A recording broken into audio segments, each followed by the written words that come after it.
Hit Radio, l'essentiel de l'actualité.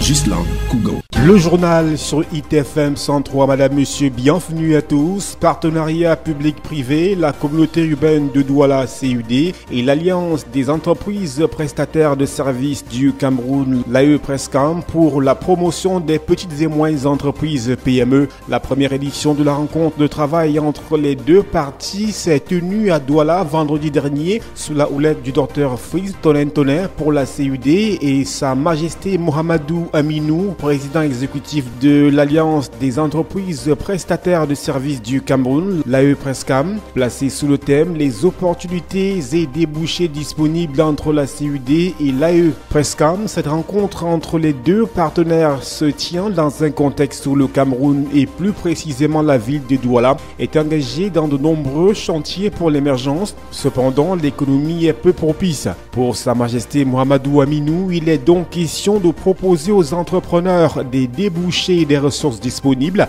pour l'amélioration de la santé de la PME à travers la mise sur pied d'un système d'encadrement avec celui de veille, d'écoute et de facilitation de l'octroi des marchés aux PME. Côté CUD, l'un des leviers de croissance de la PME nouvellement présenté par le Dr Fritz Tonen est la CIMID. La Société métropolitaine d'investissement de Douala se présente dans ce propos comme un atout majeur qui va offrir la possibilité à tout Camerounais de bénéficier des parts en devenant actionnaire d'une entreprise qui va participer au développement de la ville de Douala. Crise anglophone, au moins 7 morts notés cette fin de semaine dans les affrontements entre séparatistes et sécessionnistes. Parmi les morts, un jeune gendarme, chauffeur de la patrouille opérationnelle. 6 corps sans vie des séparatistes armés ont été retrouvés dans la forêt par des gendarmes venus en renfort. Les renseignements militaires et le responsable division communication du ministère de la Défense confirment l'information. D'après le chef de la division de la communication, la patrouille mixte des gendarmes des éléments du BTAP de Koutaba, unité d'élite de l'armée camerounaise, à bord d'un pick-up, sont tombés dans une embuscade tendue par les sécessionnistes au lieu dit Tugui, non loin de Bengui, dans le département de la Momo, région du Nord-Ouest. Notons que depuis octobre 2016, les régions du Nord-Ouest et du Sud-Ouest sont secouées par des revendications sociopolitiques qui ont débouché sur des affrontements entre forces de défense et de sécurité et combattants de l'État imaginaire d'Ambazonie. Au 11 juin 2018, les chiffres répertorient 123 attaques attribuées aux sécessionnistes qui ont fait au moins 84 morts dans les rangs des forces loyalistes, dont 32 militaires, 42 gendarmes, 7 policiers, 2 gardiens de prison et un éco-garde. Le journal sur ITFM 103, la suite. Les recettes fiscales du Cameroun au terme du premier trimestre de l'année se chiffrent à 450 milliards de francs CFA. C'est ce qu'on a appris de la Direction générale des impôts au cours d'une réunion d'évaluation à Douala. Si ces recettes sont en augmentation de 2 milliards de francs CFA par rapport aux 448 milliards de francs CFA enregistrés au cours de la même période l'année précédente, il reste que la mobilisation des ressources fiscales est en deçà des prévisions fixées à 488 milliards de francs CFA. Cette contre-performance dans l'administration fiscale est essentiellement due au recul de l'activité économique en 2017, notamment dans les secteurs des brasseries et de la téléphonie mobile. Dans les détails, le FIS explique que l'impôt sur les sociétés non pétrolières a connu une baisse de 18 milliards de francs CFA du fait de la réduction des soldes découlant des impôts sur les sociétés, tandis que la taxe sur la valeur ajoutée TVA a diminué de 14 milliards de francs CFA.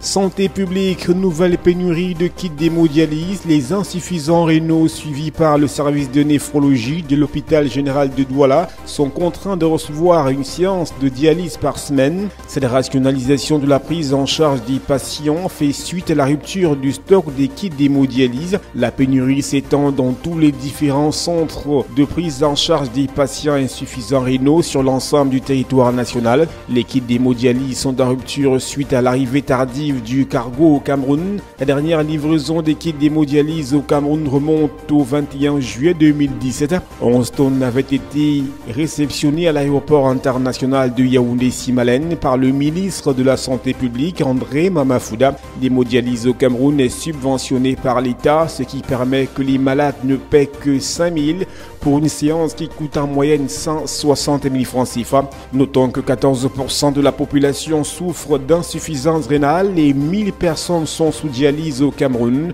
Ce sont des chiffres donnés par un néphrologue à l'hôpital général de Yaoundé, le docteur Aristide Nono Tomta.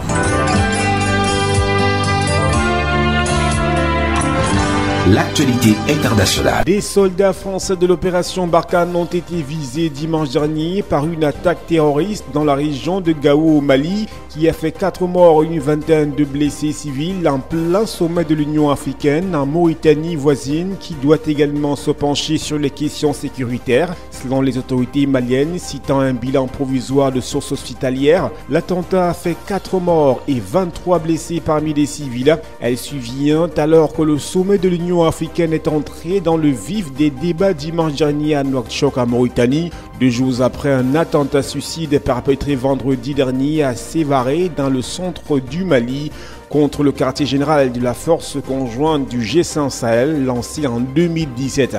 En Allemagne, la question des migrants provoque une crise gouvernementale. Le ministre de l'Intérieur, Horst Seehofer, en désaccord avec la chancelière allemande Angela Merkel sur la question des migrants, a menacé de démissionner dimanche dernier. Le gouvernement allemand ne tient plus qu'à un fil. Au centre du bras de fer, la politique migratoire de la chancelière, jugée trop laxiste par le parti bavarois très conservateur, CSU, membre de la coalition gouvernementale mise en place en mars après des mois de difficile tractation. Le président de cette formation et ministre allemand de l'Intérieur, Horst Seehofer, qui mène l'affront, a offert dimanche de démissionner de ses 2 fonctions face à l'impasse lors d'une réunion de la CSU qui a duré une dizaine d'heures à Munich avant, en fin de compte, de suspendre sa décision. Ce dernier conflit au sein du camp conservateur allemand sur les migrants a éclaté vers la mi-juin lorsque la chancelière a bloqué le projet de son ministre sur les refoulements de migrants, mais il est en réalité quasi permanent depuis la décision controversée prise en 2015 par Angela Merkel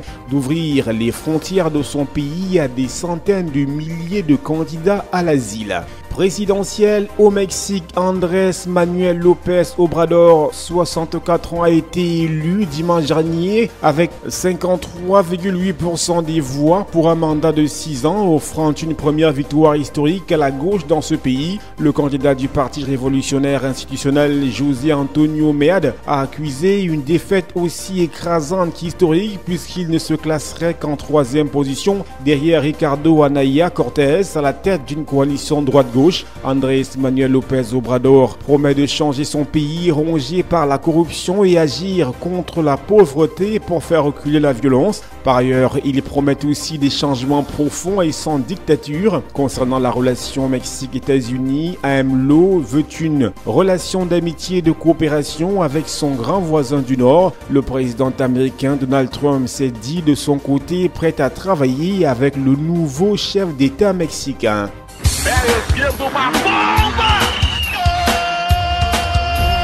L'actualité des sports. Sport football transfert, le Camerounais Ibrahim Amadou rejoint le FC Séville en Espagne.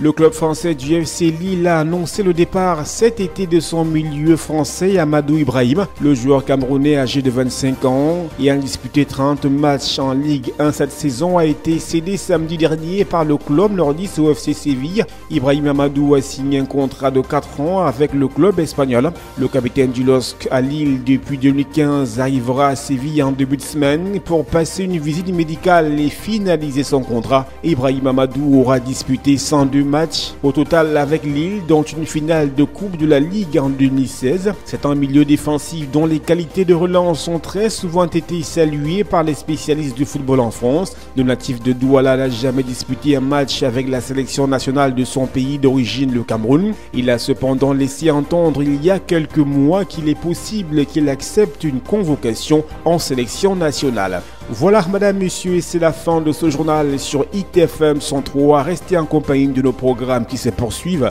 Excellent début de semaine à toutes et à tous. Hit Radio.